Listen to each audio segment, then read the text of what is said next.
come to save the day. Welcome to Mighty House. This is a show for people with problems, home improvement problems, that is, and for people who want common sense guidance on how to build green and live a more sustainable lifestyle. Send an email. The Mighty House crew is on the job. This is Mighty House. All right, we're back, and today we've got a very interesting topic. Rich, what are we going to talk about? Tape measures. How to read a tape measure. That's what we're going to talk about. But before that, let's dingle on the bell down there, click on the subscribe button. That way you get notified next time we got to post something. And I thought this was pretty interesting because we have guys come into they're new to the field. They come in and they're starting to work with us. They have no clue how to read a tape measure. No. So this is kind of goofy. Let's try this. How do you read a tape measure, Rich? Well, first, let's start with what parts we have on a tape. Oh, let me go to the screen share. Please Okay. to hold. And we are on the share. There you go. That's a beautiful thing. Yes. So the big thing, the housing, that's the big shiny silvery part, right? So that's Yes. called the housing. Right here. This one here. Right, right. And then the tang is this little thing on the front. Yep. And But that's it's what you loose. use to hook on things. Yep. Yeah, we'll get about that loose later. Okay. Then you have the blade, which is what all the writing is. And this particular tape has everything in inches and centimeters. Right. So this side is the inches. This side is the centimeters and millimeters. Right. And it's funny, we don't really work it. We work in feet and inches, but yet centimeters and millimeters is more accurate and more easily divided. Yes. So it's kind of a shame when you think about it that we don't use that more often. Well, and like we were talking about before we started recording, more and more materials are coming from overseas in Europe, and everything is coming in millimeters. So Yeah, I mean, even your tile, you buy a 12 by 12, it's not 12 by 12. It's right. Metric. It's 114 or whatever by whatever. You know what I mean? So Yes. So and I do. I have my calculator. I can make my conversions or whatever. But I mean, we just deal with it. right. And now that I see this, I might start looking for one because I'm running into it so often that Right. might be worthwhile to have. So, and then the two last parts of it. One is the lock, which is the yellow slide in the front of the thing. Yeah. And And then some the last thing, which I really don't ever call out, but that's a belt hook. right. So, Now- and the belt hook, Yeah. when I keep it in my framing belt, my tape that's in my framing belt's a 25 footer. That is not on there. Right. You My peel it trim off. belt, which I only keep a 16-foot tape, that is not on there because they just Yep. get them. But Yes, they do. Take the screw out and you throw the little thingy away, or you can save them because you can screw it to something else, and now you got a belt hook on, on your hammer. You could put this on the handle of your hammer, and then Right. you can hang it on your belt. Right. So, but yeah, that is not mandatory to stay there. You can remove that screw, and the tape will not fly apart. And this locking mechanism isn't on all of them, but it's a great feature. So if you're looking for a tape measure, get one with the power lock. So the other side of that is a lot of the tapes lock automatically, and you have to press the button to release it, Yes. to bring it back. And I don't particularly care for those either. And I don't think there's anything wrong with them. It's just I've been using these power locks for so long that I'm not used to having to press the button to bring it back. Exactly. I'm sitting here playing with a Stanley Fat Max, and it does that. It goes out there and it stays out until you push the button and it pulls back Yeah. in. All right. So how about reading the tape blade? Let's take a look at that tape blade really close. And there's an amateur tape right there. Yes. And it's Because- marked out with 8/8, quarters, 3/8. Not only that, but 16 inches instead of being just 16 inches. It shows it's 1'4". Right. So if I needed something 1'4.5", not too hard, there's the IF4 with the triangle, 1'4.5". Right. But nobody ever gives dimensions like that. We would just say 16.5. Correct. And then it's actually funny too, because if you look where it says 1/8, quarter, 3/8, and so on, Right. in between those, and you look above, it's in 1/16 of an inch. Right. That's here. Right. So we would normally say something like, I need something, 16 and an eighth strong. Correct.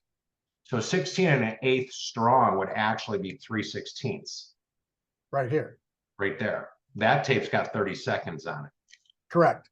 If Which you most- actually cut wood at 30 seconds of an inch, then you're a better carpenter than I am. Yeah.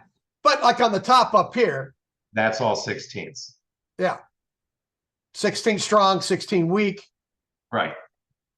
So that's how we determine, we don't work in 16ths per se. We know it's a 16th, but in trying to say 7/16ths, give me 16 and a half shot.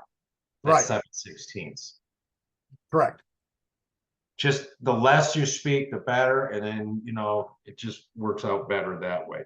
So again, that tape's marked out. So that's your basic stuff. You get the half and so on. Now, there are special marks on your blade as well. So you notice the 16 is boxed in. Right. And go to that other one. Take us to that next one, because that's actually how most tapes are done, at least the Yes. standard. This So now is you see standard. the 16 there? That's all in bright red. Yep. It's the one in my hand. That's the Stanley thing. So you'll find 16, 32, 48, they're all marked like that because those are 16-inch centers, which is our standard framing format. Correct. So, and where that gets confusing for most people is when we talk about putting things on 16-inch centers, you don't start on 16, you start on 15 and a quarter because your material is 1.5 inches thick. So you have to go back half the width of your material. Right. So that throws a lot of guys right there.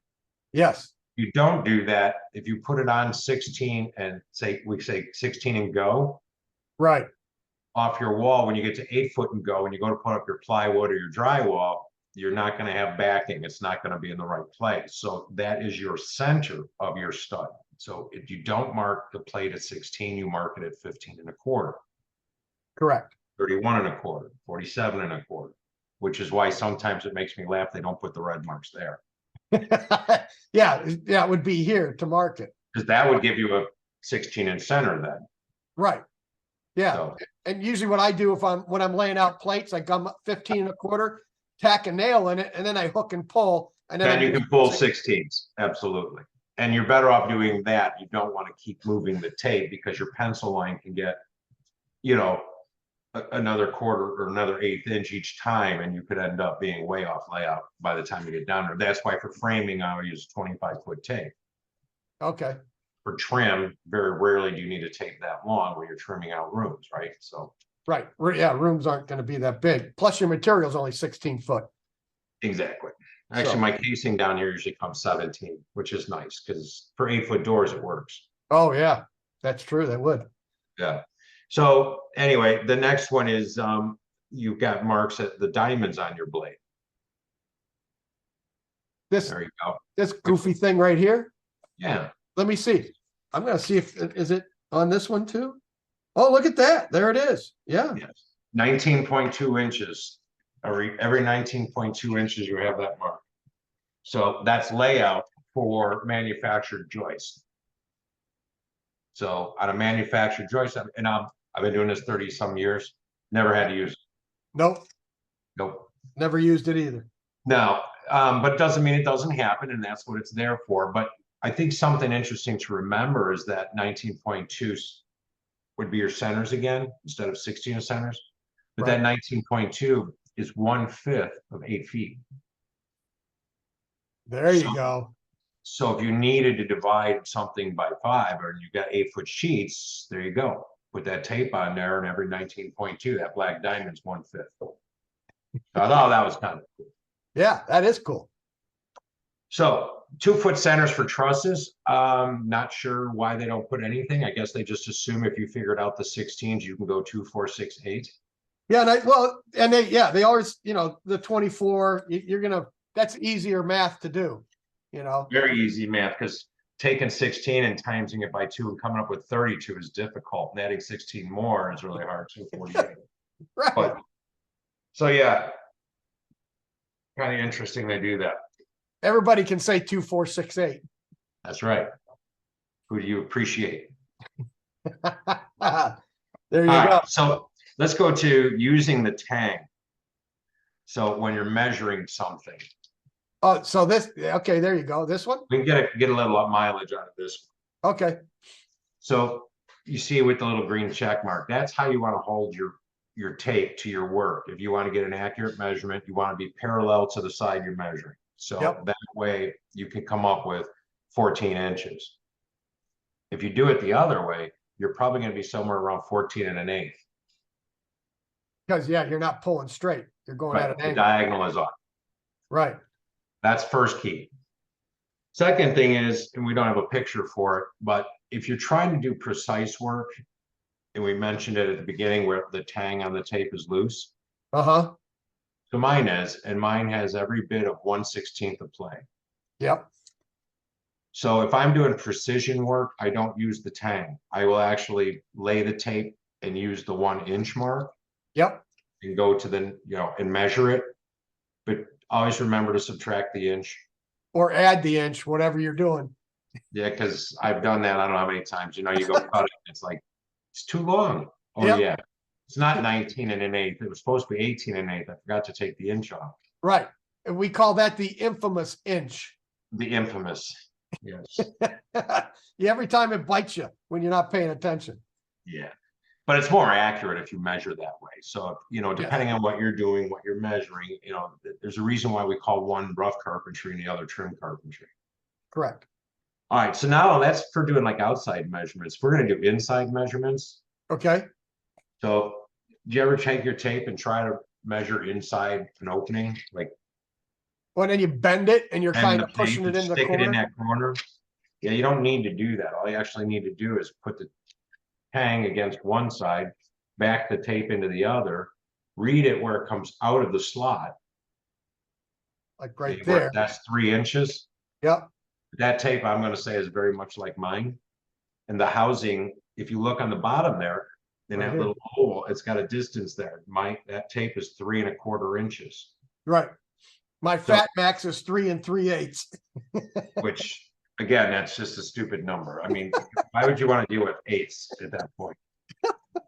Uh-huh. But if you look at a tape, that's something to consider though. If you do cabinet work, or you maybe like to cut, you need to cut stuff inside of a cabinet, you want to do that, you can put your tape then against one side, back the tape against the other, lock it, and it's going to tell you that it's, say, 24 3/4, but I have a 3 1/4 inch body. So now I've got 26 1/4 plus another quarter. So now I've got 27 inches and I'm all good. Right. So those are your basics for reading a tape. You could have an advanced class on how to draw circles. With the tape measure. Yeah. Well, Okay. that's what the slot and the tang's for. Oh, yeah. There That's you for hooking. You see it comes and it goes. put it right in front of your head and yeah, see, then it stays. That's for hooking the head of a nail or a screw. Correct. And then you can actually just do your circle. Right. So you just hold your pencil there, you lock it in, and you can Yep. draw it out. Or you can put the back of the tape against it and do it the same way. Right. So then there is another option. And that is, Let's see if this comes up. what you got there? Digital? A digital tape measure. Mm-hmm. And you can see it as I move it around, the ceiling is 4'4", 4'5" above my head, 4'3", 4'2", and it breaks it down into 30 seconds. Yeah. You need that other tape, then it's actually got the 16, so you can go half of them. All right, with that, I think we'll call that quits on our how to use a tape measure.